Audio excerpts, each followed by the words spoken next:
Right, should we do this I thing? took notes. Okay. Yeah. Should we kick off at the beginning? And when I say the beginning, I mean the intro. Because Do we it's have an intro? well, no, not our intro. I mean the show intro. The Game of Thrones, right? What is the show? What is the show intro? Well, The theme song. Oh, that's right. They showed the intro this time. yeah. Oh, So And I were wondering why they didn't fucking show that last week. was that all supposed to They be they Dragon reused Blood? the Game of Thrones theme song. yeah, They note did, for note, yeah. and I'm upset. Well, okay, upset's a strong word there. But like, Yeah, like it's just associating too much with Game of Thrones and not it being its own thing, right? I don't know, Different like imagery. it feels a little, I don't know, like cheap in all honesty. That they used the exact note for note version. If they wanted to do something that was based on it, you know, you got Romain Djawadi, who is the best at like iterative like musical themes and stuff like that. So, you know, and they've already got Targaryen themes. They've already got so much stuff to work with. They could have done something. They could have done They something used else. the Targaryen theme. And I bet it was a marketing decision. I bet it was like a boardroom and suits and all that kind of thing. Going, oh, all right, we're gonna Yeah, people are gonna recognize this theme. and we're gonna do the Game of Thrones metaverse and the like, because everything's a metaverse now with the Star Wars and Marvel and the Justice League, and it's like Horizon Worlds. Yeah. Wait, do you mean extended universe? yeah, that's the one. You know, where it's all a You I said, see. you said metaverse, and I was like, Metaverse. Facebook. oh no. So I didn't mind the bloodlines thing where you've got that, you know, you got the stone carving. Was that? Oh, so that was supposed to be like the blood traveling from person to person. Is that what that was? I believe like all the symbols of it represent various different like people, and like the bloodlines and the marrying and the conflict and the metaphor for the blood and the and all that kind of stuff. It's a little bit above my knowledge, but apparently it like means a load of stuff. What was it flowing on? Was it flowing on like? Was it just a representative of the different lines of people, or was it like the sculpture that the king was carving in his room? I think King doesn't carve that. The Masons fucking do, and that pissed me off more than anything. Oh yeah, wait, like his own hobby. He orders people to do his own hobby. Someone else does his own hobby. He does, like he does a little bit on the corner and then says it's all his. Like, look what I wonder did. I wonder how much he's paying them to do that. Well, to be fair, look at it. If One at all. person's not doing all of that, right? Yeah, that's true. Unless he was really poor, you know. Thought that was his only hobby. Yeah, well, yeah. Wouldn't be a very good king then, would he? I mean, is he a very good king? No. I don't know. Question. I mean, No, he you know, wouldn't. If he had a hobby that great, he wouldn't have been doing his kingly things. this kingly thing. Are we going? Yeah, we're going. Yeah. No, I'm like, are we? Okay. Just want to make sure. You didn't want to like use up all your top map material. Dun, dun, dun, dun, dun. There we go. That's as much of the theme as we can use. Yeah, we can get away with the first like 3 seconds a line. I mean, No. to be fair, we don't Whatever monetize that's this called. channel, so you could probably get away with at least 10 seconds before we get that's content locked or whatever it is. I don't know. Yeah, I mean, so okay. So the way I gathered from the broader strokes of this episode is that this is one of those episodes where they lay down the groundwork for the stuff to come, right? Because there wasn't like I found it quite slow paced, and one of the things that jumped out at me in this particular episode is that not much jumped out at me in this particular episode. Like, it's really becoming Yeah, apparent. they gotta set some stuff up. They're setting a lot of stuff up. I did enjoy the episode all in all, but it's becoming very apparent that every character in this is like really serious. There's no Tyrion, there's no Bronn, there's no you know, like it's not even like There's a little finger or a lighthearted- Varys. There's no lightheartedness in any of the characters to lighten what's happening. Yeah, like it almost it does feel a little bit like reenacting a history a little bit, which I guess is what they're doing. So, you know, but the characters they seem to be lacking a little bit of personality, I guess. You know, everything seems very dour, everything seems very grey, everyone's got very serious expressions on their faces, and considering that this is a time of reasonably long-standing peace, I don't necessarily know if that's entirely warranted, right? Like in the first episode there was a bit more jovialness, but not like a lot. Right. I don't know. Is that me? Am I just? How did the rest of you feel about that? I agree for the most part. Well, right now, what's happening is that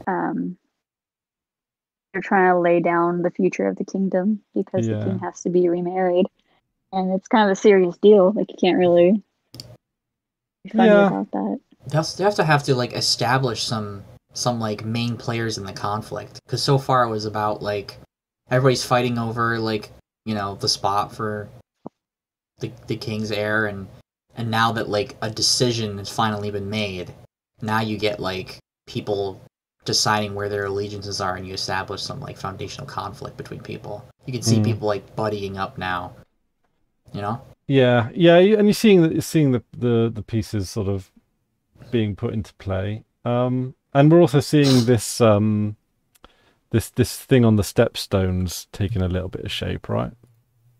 Yeah. Mm-hmm. Yeah, the crab feeder. Yeah, the crab feeder. So I'm interested to know what his deal is. I mean, I've not read Fire and Blood, so I don't know if that's something that appears in the book, or whether or not they sort of added this in as a bit of flavor, as a bit of like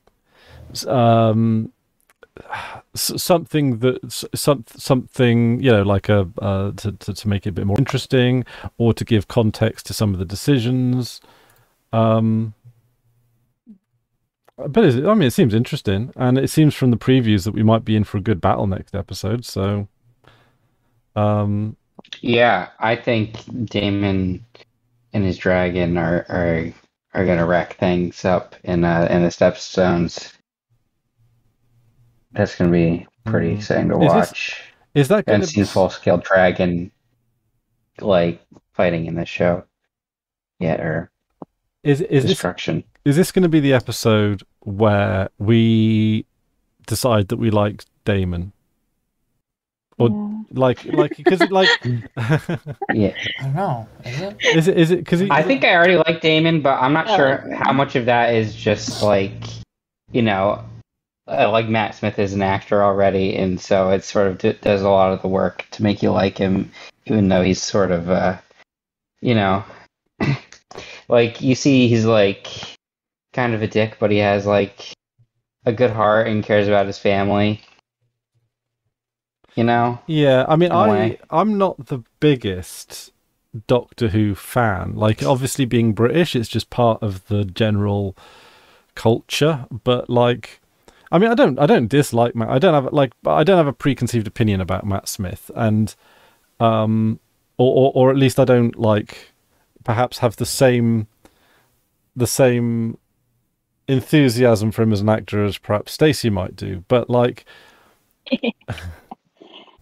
But I do like him in this. Like his Daemon Targaryen as a character seems interesting for sure, because there's definitely some like viciousness to him, and there's some ego to him, and there's some strategy to him. But on the other hand, like the stuff that he does, on the whole, seems to be like reasonably calculated, and I kind of like that about him. But he also seems like sufficiently reckless to make him interesting and not very predictable as well. So yeah, I kind of like that, really. I think his character is incredibly well acted as well. Like, I like the fact that he's not an idiot. One of the things about a lot of vicious characters in Game of Thrones was that they weren't hugely bright. Like, obviously there was a mix. Like someone like Tywin Lannister was obviously very intelligent, but then people like Joffrey, for example, were not. I suppose when it comes to Ramsay Bolton, he was a bit of a mixed bag, because he did have a decent amount of strategy on him, but he was also quite like not hugely brainy. But yeah, I like Daemon Targaryen. I think he's definitely one of the more interesting characters here. So I think one of the things in this episode, I'm going to jump forward a little bit. Otto Hightower, he's definitely like not a great guy. I think his his mask has dropped a little bit in this episode as well. Definitely in terms of how he's playing his daughter as a pawn in the game, which I think is Yeah, I mean, I kind of sensed that from the first episode where he was like, wear my dead wife's dress and get the king to see you a lot and build intimacy, and then I'll use the intimacy you built to ascend into power. Exactly. I saw that coming. I mean, that's something that. Well, we saw it coming, but smart, this is like the veneer is slipping, right? The mask is slipping. It's like he's sort of becoming a lot like uglier as a character, I guess, really, like visibly so, right? It was fucking gross when he's like, "You're the comeliest girl at court," or whatever he said. Like, it's like, oh my god, like that's psychopath talk. That is, like. Well, there it is. That's not good. So I don't know. So yeah, and he's going to be on the side of the Aegon Targaryen in the conflict. Yep.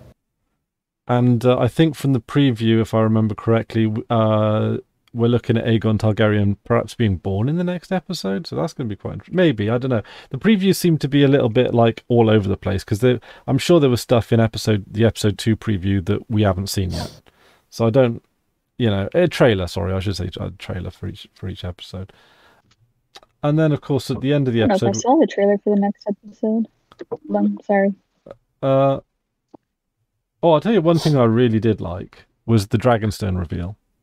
Then they had the camera that just like went over all the sharp rocks that came out of the sea, and then like you had the misty fortress off in the background, and it sort of came into view. Mm-hmm.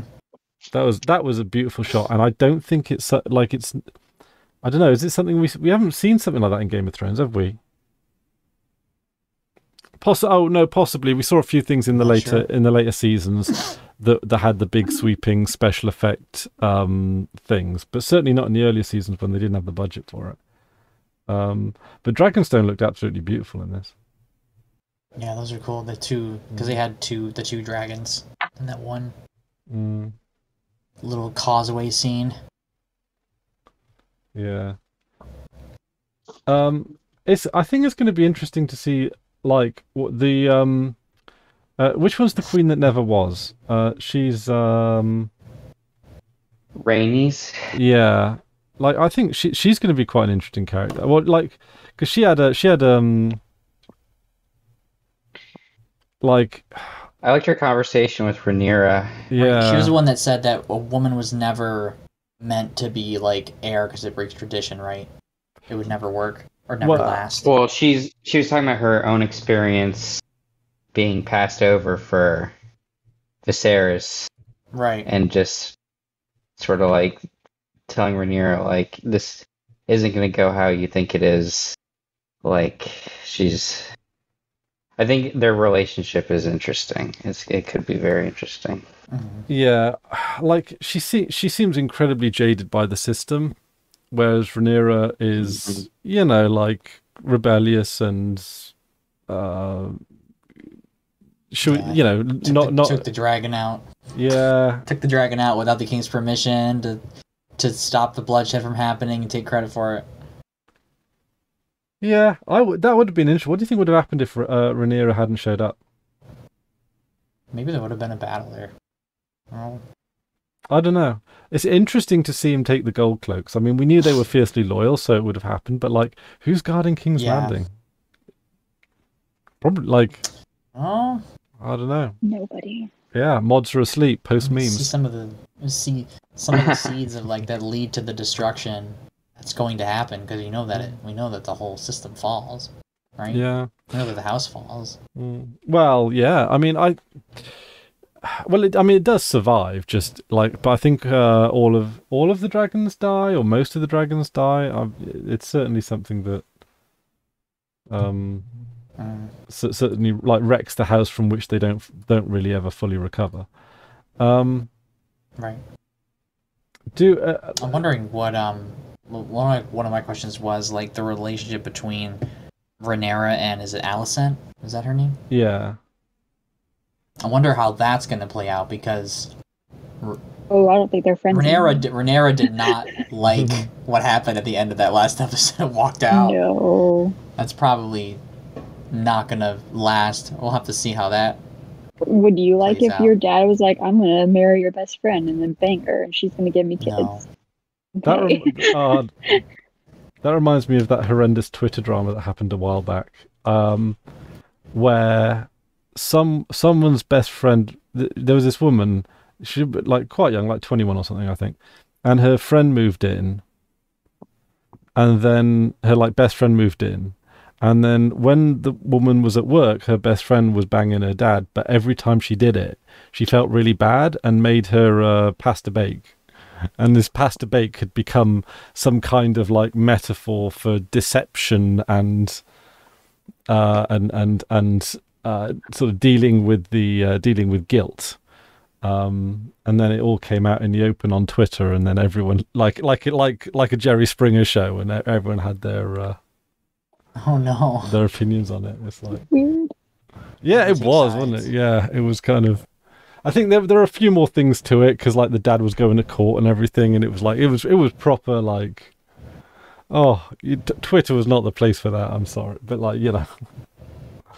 that was a weird day on Twitter. I'm sure people like there's. I think I don't know if that was just British Twitter. I don't know, but it was like trending for That the might whole have day. just been British. Oh, I'll try and like dig up some kind of like know your meme or something about it, but yeah, like so because it's the event that's coming up is the event where you've got the blacks and the greens, right? Where there's this event and Alicent's wearing one color, Alicent's wearing green, and Rhaenyra's wearing black, and the division happens there, I think. So because Alicent's going to be the mother of Aegon Targaryen, who's going to be the heir for the throne, who, of course, I think, yeah, and I don't. So, what side would Daemon Targaryen be on then? What would Daemon? Yeah, He's a shifty one. He's a shifty one. I think he's Right, but gonna he's in play but both he, but sides. based off that episode, right? He's in cahoots with Lord.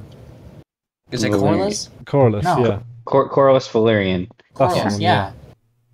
Yeah, Corlys. At the end of that episode, it like pans and it does that like circle cam and it reveals Daemon in cahoots talking to him. So he's probably gonna try to play the middleman in some ways so he can like leverage his army and everything.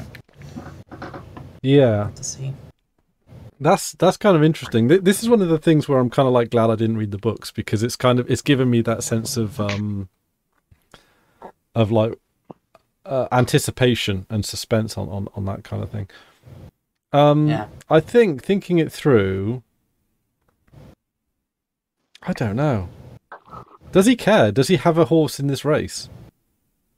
Does Daemon have a horse in the race? Because Well, he has an army. yeah. But I think maybe after being told he wasn't going to be the heir to the throne, that he gotta find doesn't it. actually care anymore. And Or he he's just wants trying to destroy everything. he's like looking for a new calling. Yeah, or is he going to try and kill? He tried to steal the egg. Right, he wanted to steal the dragon egg because The he wanted. baby, Right, he his He baby calls to himself the also- rightful heir in this Yeah. episode, so I don't think he's totally abandoned those intentions. But Rhaenyra's just like, take me down, I'm right here. You want the heir? yeah, That was a Do badass moment. I was like, get her. Do it. Get her. Tension. So perhaps, maybe, I think Daemon and Corlys are gonna back Rhaenyra, because Corlys is gonna feel slighted by the High Towers. yep. Yep. That seems like it's gonna fall together like that And because of the marriage decision. yeah. Well, but then Yeah, I think Daemon's gonna hook up with Rhaenyra eventually. That, yeah, maybe, yeah. Almost, it seems like it.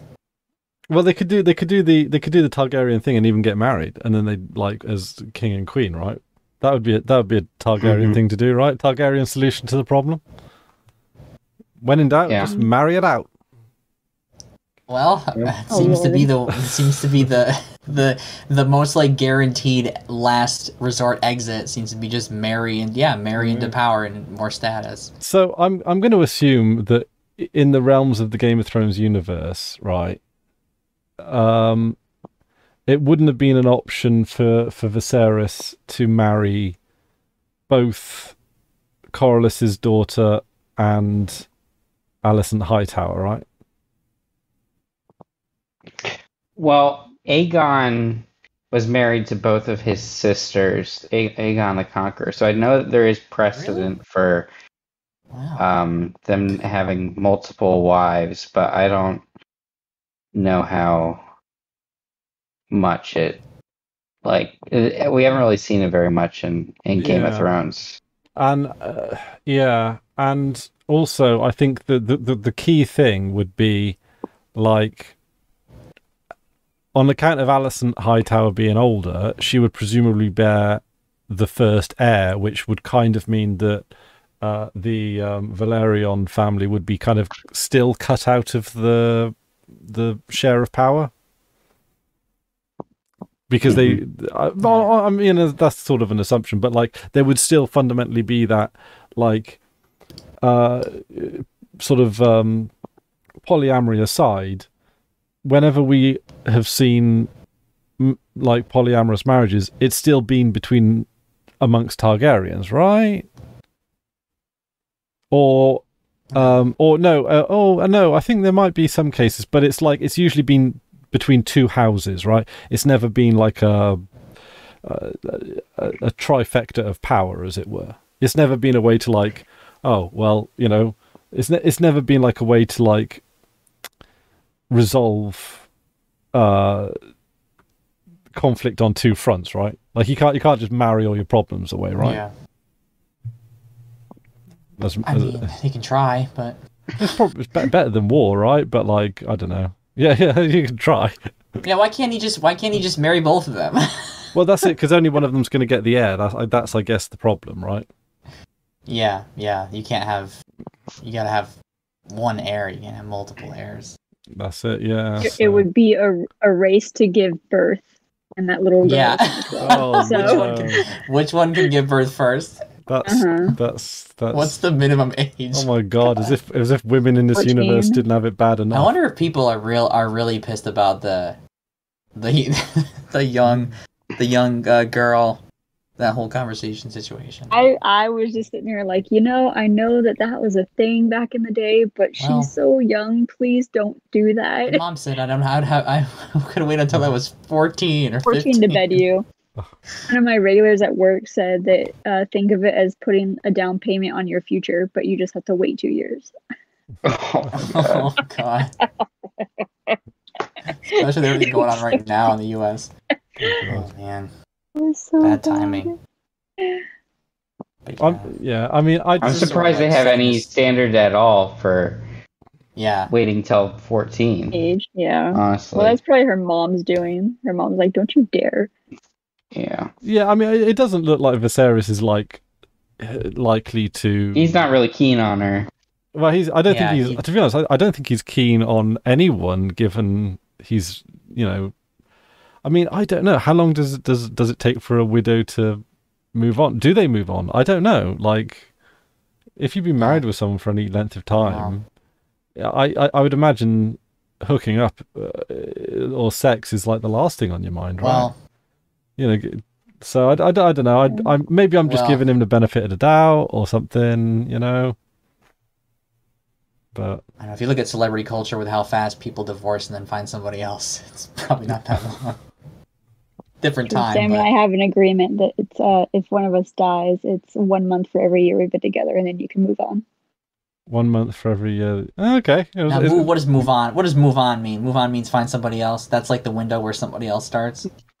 1 month for every year. Sort of. So if you've been 1 month for every year. So right now it's about 8 months. Does it start? And Does then it you not? can start dating again. Does it not start? It doesn't start at 1 then. No. No. Oh, right. So it starts. I mean, how many years have you been married now? We've been married for 1 year, but like being together, so it's like 8 years. So it could take 8 months to be sad. God, and then have you been together for 8 years? Yes. Oh my God! It doesn't. Oh my God! See, Chris, love can exist outside the bounds of marriage. No, I just mean like time has moved so quickly, right? Like It has. it has this flown by. I have been married No, 0 anyways, times in that's the last 8 years. I've only been married the once. Good for me. Yeah, but you've Like you the got your king, money's worth out of We've it, now so been married you know. twice. True. So I don't feel old now. Oh, we saw Kristen Cole again. So Yeah. So Kristen. He was the only guy that had experience actually in battle, right? And that's why, basically, why Rhaenyra picked him. That has nothing to do with how dashingly handsome he is. Well, that's the tension, right? It's a little bit of both, probably, but which one's the priority? We don't know. I mean, it's Dornish, isn't it? It's very, very. But she was trying to make that was like an excuse. She was trying to be like, well, he's the only person that actually has experience in battle, so that is the main reason I'm picking him. But also, I'm not going to say the other reason because that's not the priority. Well, that he knows how to handle his spear. Exactly. Both of them. That scene reminded me of them like being sorted into their Hogwarts houses or whatever because they're all these colors. Yeah, everywhere. Gryffindor. Yeah. Bring your best wizard from each house. I'll choose the best one. And in that scene too, Otto Hightower was telling her to reconsider based off of basically politics, whatever, like what side they were on, right? What house he wanted to like reward, like, you know, it was all like it wasn't. Yeah. To him, it wasn't about protection. It was about strengthening political alliances. Yeah, it's like and who stuff can like strengthen our political alliance even if they just immediately die so easily, like they're expendable. Yeah. I'm glad she went against him though. Yeah. Yeah. I don't like that Hightower. Was she supposed to pick more than one, or was she just picking the main? She's supposed to pick just one. Just the main. Well, there are 7 Kingsguard, I believe, for each of the 7 kingdoms, but not Dawn. And Do they all ride dragons or something? No, they don't. I don't think that they ride dragons. They're not like the dragon people. They're just a royal guard, really. I think. Because that's what Rhaenyra wanted to do, right? She's like, you have dragon riders, right? You can just show of force. Use those in your show of force. Yeah, but I think what we'll see in this series is that dragons are killable, right? Like. Yeah. She's got a lot of faith in dragons, but I think that she's going to have a rude awakening. I mean, they're real big. They're big, but they're not bulletproof. It's they're not bulletproof, but they're real big, and a big target's pretty easy to hit sometimes. I guess it depends on how close it gets. Exactly. And they could just hover in the sky and rain down fire if they really wanted to. Well, yeah, but like if you're going to breathe fire, you've got to be pretty close. Right, you can't rain fire from. You got to make sure you hit the funeral pyre. I think we're unlikely to see any humans kill a dragon. I think dragons killing dragons is definitely going to happen. Oh, that'd be interesting. Yeah. Because like it seemed like it was like a shock to everybody that like Qyburn was able to kill a dragon in Game of Thrones. I mean, maybe it's possible with the technology at this time, but. It seemed like it was this brand new thing. So we almost saw dragon conflict in this episode. I mean, we almost got to that because it's about who's got the dragon and whose allegiance the dragon is to. Mm-hmm. Yeah, that'd be cool. Yeah. I think actually one of the things with the Kingsguard selection that might have contextualized Otto Hightower a little bit is that like because it's been in sort of a peaceful time for so long, and because like I mean the Targaryens are at the height of their power, and the idea that a Targaryen king would be like assassinated or in any real danger is kind of like almost unthinkable at this stage. All Otto Hightower sees in terms of that value is it as a ceremonial place, right? Yeah. Whereas like, you know, Rhaenyra might be, you know, she's younger, but like her experience or her knowledge base might come from like, you know, history books where she learns about Aegon the Conqueror. And who was that person that she was talking to right at the beginning? Was it Nymeria or the someone that was? Yeah, Nymeria. She had I think that was a story from even before the Targaryens. I forget. I forget exactly who Nymeria was. Was it something to do with the first man, or is that too far back? Crikey, a lot of history there. But yeah, like so Rhaenyra's probably like she doesn't have life experience, but she has book learning, and amongst that, so she's probably and history books, of course. They play up the importance of battles. They talk a lot about battles, right? Because they're the things that have swung the pendulum of power the most. So she's probably going to like go in with the mindset of that sort of, you know, what to do in the case of the guts and the courage a little bit too, like Daemon does. So maybe that will, like, Daemon's kind of got the army and the street smarts and like the strategy, and then Rhaenyra's got kind of the tactics or the strategy, and Daemon has the tactics. So that could coalesce too. Yeah, if they end up joining sides and doing something. That actually, now that you mention it, that Rhaenyra Daemon team up would be kind of formidable. But that being said, of course, she's got the book smarts. Yeah, but the Dance of Dragons, right? Like, all the dragons are on one side if that happens, right? Oh, yeah. Who has the dragons right now? Well, I don't know. Like, how many dragons are there? Are there like 10 dragons or something to that effect? Like 12? I don't know. Something like that. Yeah. Who has the dragon power right now? Didn't they say something that they're all in the keep or whatever, like underneath the castle? There's the dragon pit, which is in King's Landing. Okay. Where a lot of them are, but they were also talking in this episode about a wild dragon. What? Right. A rogue dragon? Well, was that not Balerion the Black Dread because he's too big for the dragon pits? Who used to... Oh no, Balerion died. Viserys was the last rider of Balerion. Yep. Yeah. And hasn't ridden since. There was another one.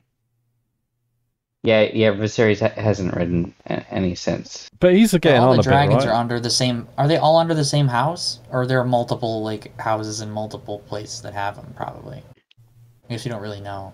It's only the Targaryens that are dragons, and I think they're all at the pit, right? Or... Okay. Except for Daemon. Daemon has a certain... Some people have, like, one dragon that has allegiance to them. Like, Daemon's got one. Daemon's got one. I think Rhaenys has one. Okay. And I think her children probably have them too. Yeah, and I think these are where the dragons are going to come from. Yeah, I don't know what makes the one dragon like allegiant to a certain person. I don't know how that works. Well, part of that in this episode, Daemon wanted the egg to place in his baby's cradle. I think that they bond like Targaryen children and dragons bond like when they're both babies. Right, they're born in the baby's crib, so they bond. That makes sense. Yeah. Well, I think although I don't know, like, is that one of those things where it's like a tradition but like in reality, don't dragons just choose their riders? I mean, Jon Snow. It seems like it would make sense if you just associate the baby dragon with somebody early on. I mean, maybe it does something, but Jon Snow rode a dragon, and he was kind of Targaryen, wasn't he? So yeah. Well, that's what happens in Game of Thrones, right? There's a scene where there's like baby dragons born with that one woman. I can't remember her name. That's in that. That's a trailer. Daenerys, yeah. That one woman I can't remember. That one That's woman. right, you didn't watch I haven't it. seen That's Game of right. Thrones. I was like, what the crap? I offer a very unique perspective here, okay? I haven't even seen all of Game of Thrones. We appreciate the perspective. Thank you. Yeah. Daenerys. The woman. Does The woman that was in Triassic Attack. Yeah, I mean, does the Night King, is he a Targaryen, or does he just does it not count when they die? The dragons die. I think the Night King would have been originally one of the first men, wouldn't he? Probably, yeah. Yeah. So, yeah. Yeah, because he breaks off really early. Then is that why? Yeah, well, like the undead dragon was an undead dragon. I mean, arguably, was it even a dragon, or was it just like the corpse of a dragon that was reanimated, right? Animated corpse. Like, he could have done the same thing with a tree or something, right? Like, not as fun. You can ride a tree, but it's not going anywhere. It's not true if you watch Lord of the Rings. Okay, yeah, yeah. that's... but those are tree people, that's different. So, we did see a weirwood tree in Interesting. episode 1, didn't we? Yeah, it's in In the Godswood. It's in King's Landing. Yeah. Well, which we didn't see in Game of Thrones. They didn't have any weirwoods in the South. Really, then. did they not mention it? But, like, we didn't see it. I don't think so. Maybe I'm wrong. They had a weirwood face in the House of Black and White. I wonder if that was actually from a weirwood tree. Maybe. Because I suspected there might have been some kind of like First Men magic going about, where like they were all like linked by the weirwood trees and stuff. And you got the one in the Godswood in the King's Landing, and then you got the one at House of Black and White, but it's kind of just the face that's like cut off a tree. And then you got the ones up in the north, of course. And I'm pretty sure. Yeah, I think I might have alluded to that in a video at some point. That now doesn't matter because What do you think about Prince Damon's relationship with his bride to be? The whole conversation where she's like, "I want to be free from fear." And I'm like, well, you got the wrong. You got the wrong guy. You're in the wrong universe. You're gonna yeah, find somebody else. the wrong family. It's like you should have said something a bit sooner. I've kind of committed to this now. Because she walked. Why did she? Right? Because she walked away in the stalemate scene. Because she was upset because Damon had told them that they were getting married. And that she was with child. That she was with a kid, and she's not. Yeah, it sounded like she oh yeah, had herself sterilized or something. Yeah. So. Well, yeah, and of course, like moon tea's a thing in Game of Thrones, of course, isn't it? Moon tea. Yeah, like The tea where you can abort your child. the morning after tea. Yeah. Got it. Yeah. wow. And tea. And tea. Plan tea. Anti-tea.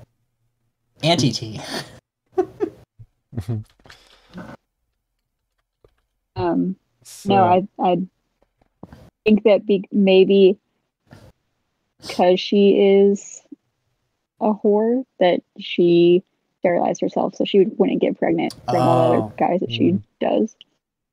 That makes sense. Right. So, this crab feeder guy, Told everybody that.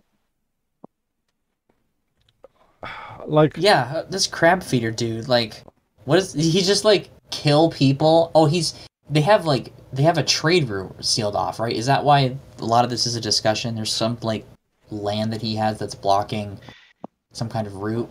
well, So the Sources, I think? Stepstones are islands in between Westeros and Essos.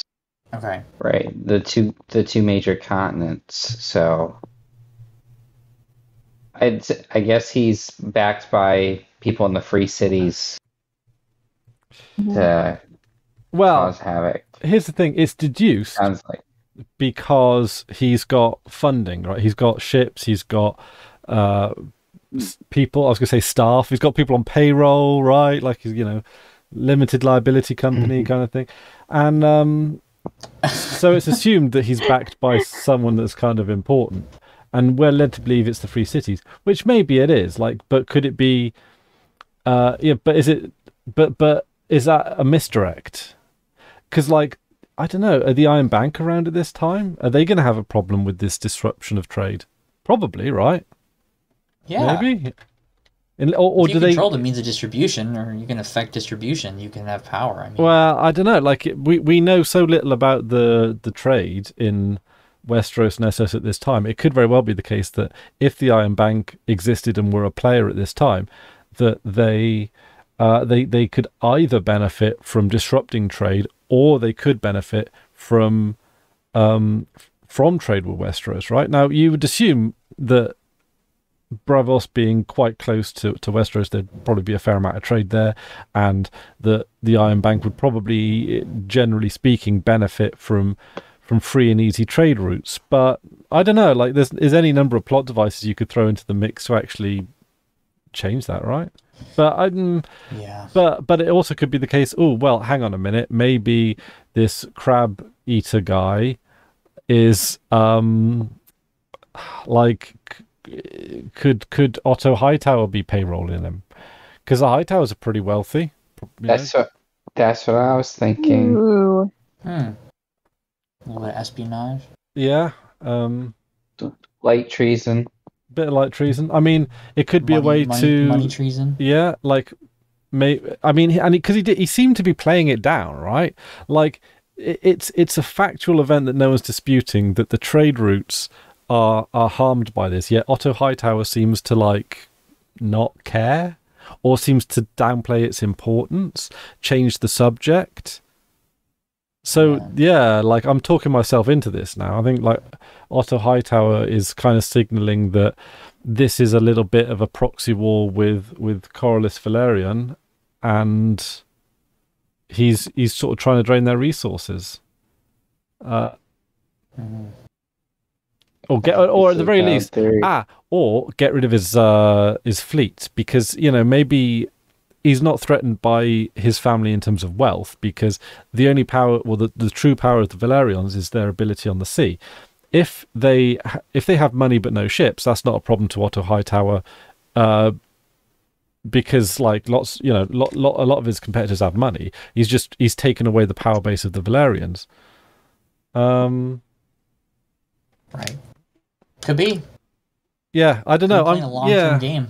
Yeah, I think so. I think Otto Hightower is yet to play a Littlefinger-esque maneuver, and I think this might be it. I think he might be bankrolling the crab-eating guy, the crab eater, the crab man, crab feeder. That's the one. Who is the one that was saying that they're being backed by the Free Cities? Was that Hightower, or was that someone else on the small council? Because if he's giving the information, that was Lord Valerian guy. Oh, that was Valerian. Yes. Okay. Well, that just means that he is under the impression he might have bought the con. He might be legit. He might be being misled. Because who else would it be? Anyone else would have to go out of their way to stage it, right? And also, like the crab eater himself might not necessarily be in on it. He just might be being bankrolled by it, right? He might just be like, I don't know, like what? Maybe he might just be a rogue pirate or something. Or, well, that's it. Pirates do mad stuff for money, don't they? Like, they go after booty all the time. Yeah. So. Yeah, if you wanted to cause havoc, you just give a pirate money, right? That's kind of the how it goes down. That's like the most like legitimate way that they'll get something done for you and not involve you anymore is if you just pay them. I don't know. Quid pro quo. That seems like it. Because why would the Free Cities disrupt trade with Westeros, right? Surely it's a mutually beneficial arrangement, right? Yeah. Gotta have a good reason to mess up trade. Yeah. So okay, if you do the follow the money principle, who stands to benefit from trade? Who stands to benefit from Corlys's navy being destroyed, and or trade routes to the Free Cities being disrupted? Well, Corlys definitely. Sounds like Hightower, right?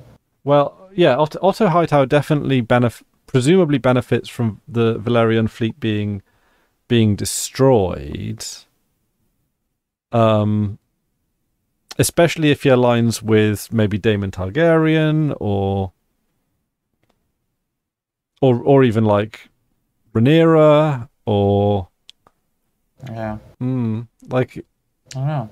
I think Otto's problem is that he's not really making friends with other people. It just seems like he's like to the king, he's presenting himself in such a way to seem like he's in service to the king directly, he but just wants status, right? He's promoting his own family right now, and he doesn't seem to be, cutting anyone else. And so I think that's gonna lead to his downfall. Yeah, times are tough. You got to get some allies, or else. Well, yeah. I mean, he's trying to like because Corlys and Daemon are talking now. Yeah, but Otto doesn't have anyone else. It seems. Yeah, it's like who's Rhaenyra gonna side with? Well, who's going to side with Rhaenyra? She's one of the sides. Yeah, exactly.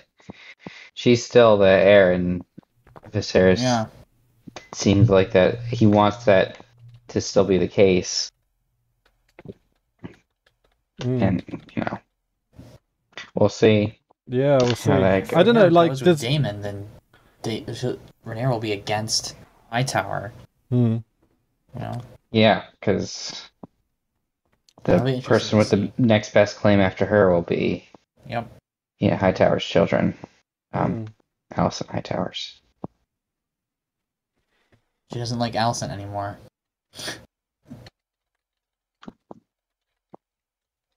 But maybe she won't like her dad anymore either. Because he's the one that made the choice. Well, yeah, I mean, I'm expecting Viserys to die in... She was cool. She was cool with her dad marrying a 12-year-old, but not her bestie. Not her best friend. That's my friend, Dad. Go find your own. Yeah, to see where the setup all goes. Is it? I don't know if I'm like looking for a twist, where there might not necessarily be one, right? But there's got to be one, right? There might be one. It's got to be one. There won't be one to some degree. It's going to be either somebody like switching sides, or somebody like changing a heart, or I don't know. Yeah, here for it. Yeah. Yeah. Well, I think as soon as the king's son is born, the king's got to watch his back, because for Otto. Yeah. So how? And King's not in great shape right now, anyway, with the his fingers dying. Oh, right. the maggots that were eating away the dead cartilage on the finger. That didn't seem like that bad of a process. Just like dipping your hand in the maggots, getting rid of all the... Oh, it's actually not. Like, doctors actually do that. Like, they put live maggots into wounds, and the maggots eat the dead flesh. Because I hope you mean to say they did that. No, they still do for like burns. They still do it. The doctors, the surgeons still do it. I mean, I know the American healthcare system has some problems. Liberties. Yeah. Well, maybe they gotta find a way to do it. How high the healthcare costs are. They find new solutions.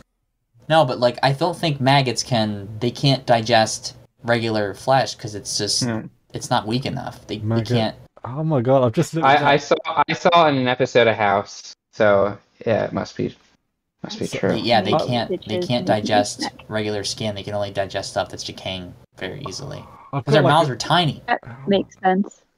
Tiny mouths. I've just pulled it up now. Maggot therapy involves the use of maggots of the green bottle fly, which are introduced into a wound to remove necrotic, slothy, and infected tissue. Maggots can also be used to maintain a clean wound after debridement if a particular wound is considered prone to re-sloughing. I'm not familiar with that word. Slaying, sloughing, like SLO. Maybe it's if it's like vulnerable to reopening and closing, or is that a medical term or just a word I don't know? I don't know. It's probably a medical term. The technique, which has been used for centuries, has been reintroduced into modern medicine by doctors and tissue viability specialists who have found that maggots are able to cleanse wounds much more rapidly than for conventional dressings. Well, how about that? That's the UK NHS as well. Not There you go. Okay, boom. See? They still use it. There you go, Chris. Nature knows how to do stuff better than we do. Surprise. Well, there we go. Is how are the maggots so there's free range maggots. The maggots are applied directly onto the wound and retained within a special dressing system. The exact nature is determined by the size and location of the area to be treated. Oh, there you go. Well, there we go. So what? So he has something. So he has on his back, and now it's his finger. Is that what's going on with? Well, he cut his finger the last episode. Oh, that's right. He cut his finger on his throne. Throne. Yeah. And it got infected or something, right? And I think it's got tetanus. I'm telling you. And well, what are I don't like. The thing is, like, is tetanus even still a thing nowadays? Because we've got jabs for it, right? I don't think it is as much. I mean, I know. Yeah, there's tetanus vaccines now, but yeah, if you fall on a rusty nail or something, you're supposed to go get one because. Yeah, like it's nasty. Tetanus is a serious but rare condition caused by bacteria getting into a wound. In 2019, there were only 4 cases of tetanus reported in England. The number is low because an effective tetanus vaccine is given as part of the NHS childhood vaccination program. Most people who get tetanus have either not been vaccinated against it or did not complete the entire vaccination schedule. How do you... Okay, so it's bacteria, symptoms of tetanus. The symptom. Okay, wow, this podcast has taken a turn. The symptoms of tetanus usually start around 4 to 21 days after infection. On average, they start around 10 days. The main symptoms include stiffness of your jaw muscles, also known as lockjaw, which can make it difficult to open your mouth. Painful muscle spasms, which can make it difficult to breathe or swallow. High temperature, sweating, rapid heartbeat. If it's not treated, the symptoms can get worse over the following hours and days. So he doesn't have tetanus. You don't want to get stuff in your bloodstream. That's where you get in trouble, especially if it's like a staph infection or that stuff. That's not good. Yeah. So, but like, there's definitely like, I think it's definitely foreshadowing his death. Like, he's out. I think Otto Hightower's not long for this world either. And those are going to be the things that throw the world into chaos. So perhaps Viserys has a couple of episodes left, maybe. When did Robert die in Game of Thrones? Was that episode 6 or 7 or something? Spoilers for Game of Thrones, by the way. It was early, wasn't it? Yeah, it was early. It was in, like, I don't know, somewhere in the midpoint of season 1. So was it even as early as episode 4 or 5? What did you say when Robert died? Yeah.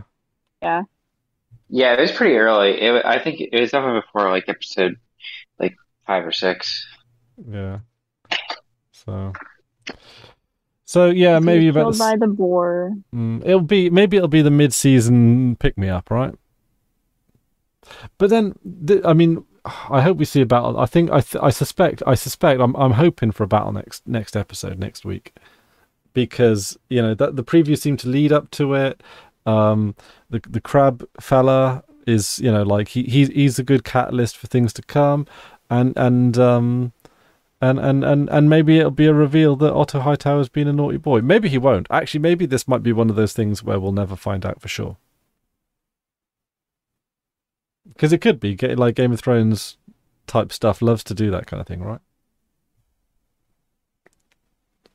Although they do, I don't know. Sometimes they confirm they can confirm a theory or confirm a plot or something like that, like who killed Joffrey and all that kind of stuff. But also spoilers for Game of Thrones. Shit, poor Matt.